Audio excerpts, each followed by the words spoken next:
Ya, saudara, setelah tragedi Kanjuruhan, masih banyak rentetan peristiwa terkait sepak bola Indonesia. Di awal tahun ini sudah ada Indonesia yang gagal di Piala AFF dan yang terakhir ramai bursa calon ketua umum PSSI. Lalu apa saja yang sebenarnya harus dibenahi dalam persepak bola Indonesia? Kita diskusi.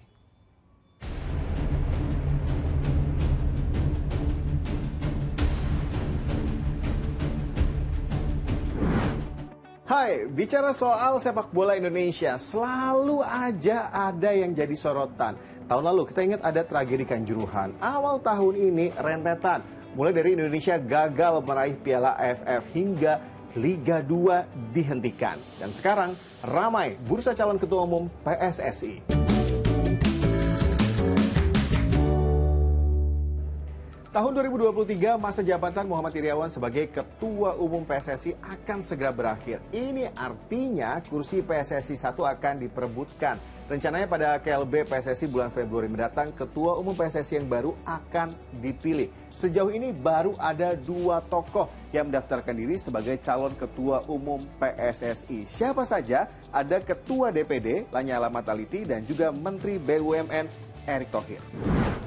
Lanyala Mataliti mendaftar sebagai calon Ketua Umum PSSI Jumat 13 Januari lalu. Sebelumnya, pada tahun 2015 hingga tahun 2016, ia pernah menjabat Ketua Umum PSSI.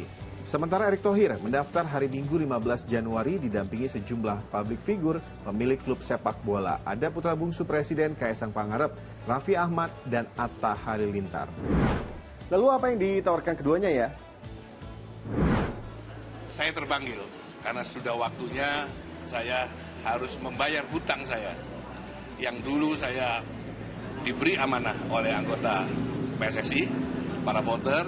Akhirnya saya sekarang mencalonkan diri sebagai Ketua Umum PSSI. Sudah banyak teori dalam perbaikan sepak bola Indonesia. Betul nggak? Banyak teori. Banyak teori, banyak konsep. Sebenarnya yang harus kita lakukan adalah kita bernyali untuk sepak bola yang bersih dan juga sepak bola yang berprestasi. Itu yang terpenting gitu. Banyak hal yang harus dibenahi sebuah organisasi sepak bola Indonesia. Ibaratnya nih ya, olahraga kerakyatannya masyarakat Indonesia. Secara umum manajemen organisasi PSSI ini kalang kabut lah. Dalam tanda kutip menurut saya hanya berkonsentrasi pada menggelar liga-liga di strata atas kan.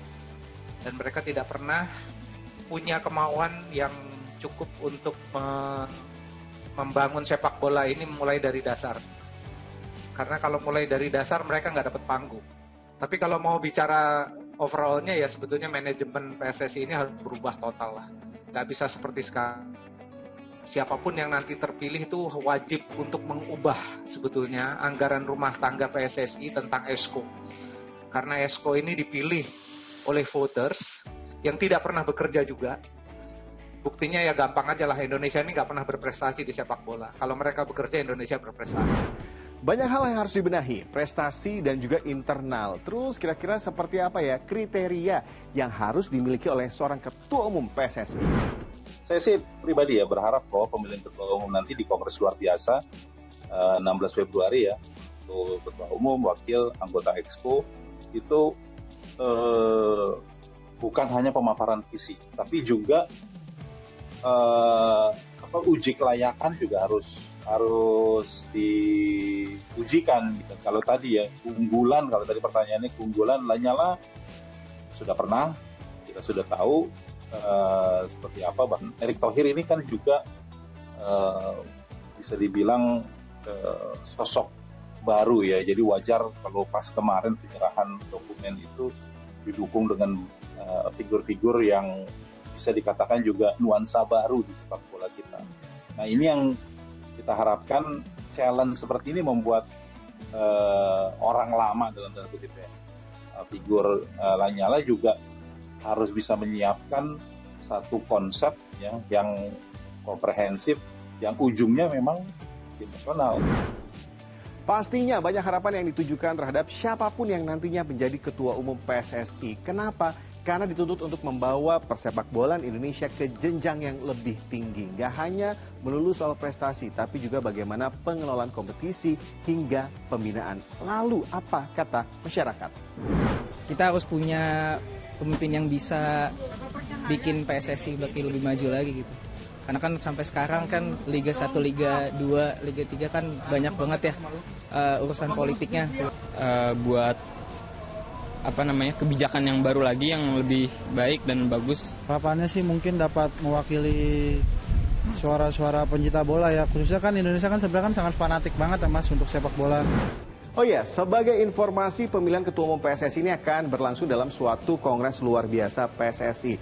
Nantinya para kandidat yang ditetapkan akan menyampaikan visi misinya di hadapan para voters. Tidak ada debat. Siapa yang mendapatkan suara terbanyak dari voters, dialah yang akan terpilih menjadi Ketua Umum PSSI. Total ada 87 voters. Kemudian pemilihannya tidak dalam satu paket. Artinya Ketua Umum PSSI, Wakil Ketua Umum PSSI, dan juga anggota Komite Eksekutif akan dipilih masing-masing. Jadi menurut kamu kira-kira siapa yang nantinya layak menjadi Ketua Umum PSSI?